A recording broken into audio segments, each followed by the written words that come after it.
When you eat can reset your biological clock. Want to reset your biological clock? Try eating at a different time of day.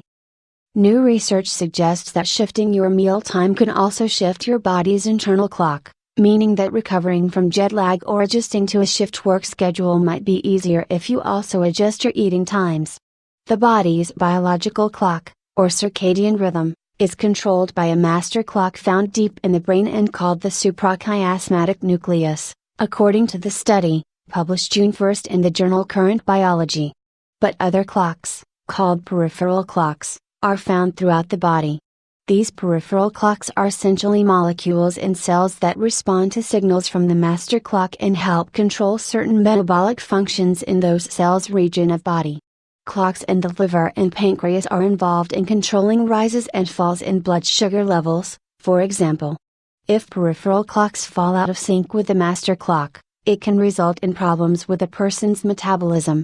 10 things you didn't know about you. Researchers know that exposure to light at the appropriate time and the use of melatonin supplements can help the master clock in the brain adjust to new time zones, said senior study author Jonathan Johnston, a chronobiology and integrative physiology researcher at the University of Surrey in England.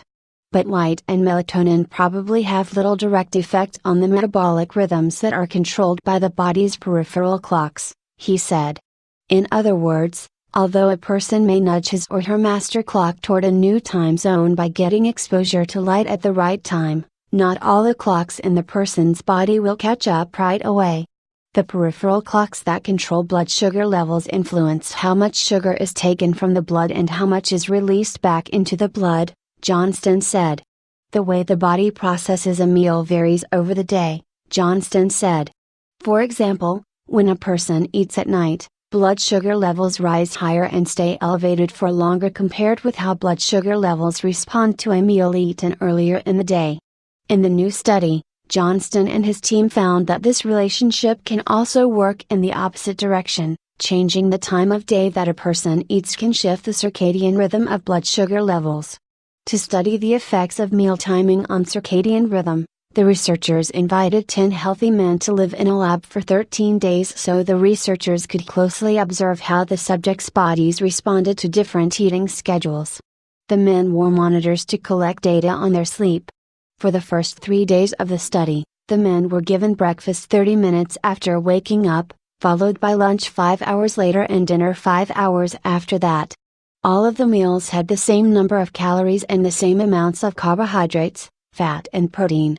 After 3 days on this schedule, which the researchers called the early meal schedule, the men were not allowed to sleep for 37 hours. During this time, the lights in the lab were kept dim, so the men didn't experience the changes in light that might signal the time to their biological clocks. They were given food on an hourly basis, but nurses in the lab nudged the men if they looked like they were dozing, Johnston said.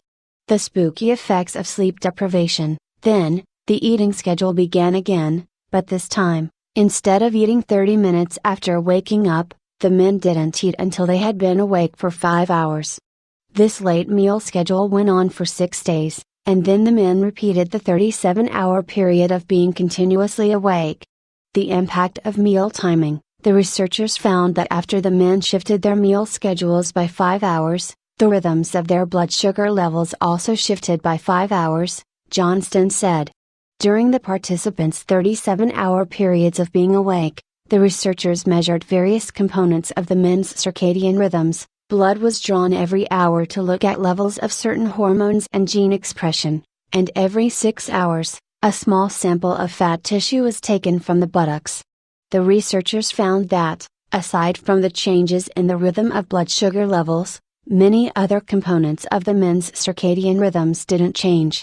For example, there were no changes in the normal rises and falls in melatonin, the sleep hormone, or cortisol, the stress hormone, after the late meal schedule compared to the early meal schedule.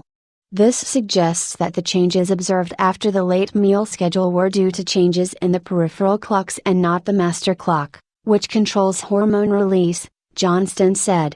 The new findings suggest that to adjust to a new time zone or a different work schedule, a person can add appropriate timed meals to his or her regimen, In addition to exposing himself or herself to light at the appropriate times, Johnston said, a general strategy might be that people could adjust their meal times to the destination time zone before a flight, Johnston said. It should be stressed, however, that this is speculation at the moment, as more studies are needed to confirm the findings, he added. Johnston also noted that the findings may be more valuable to shift workers than people adjusting to jet lag. For most people, jet lag is a fairly short-term inconvenience and not a long-term health problem, he said.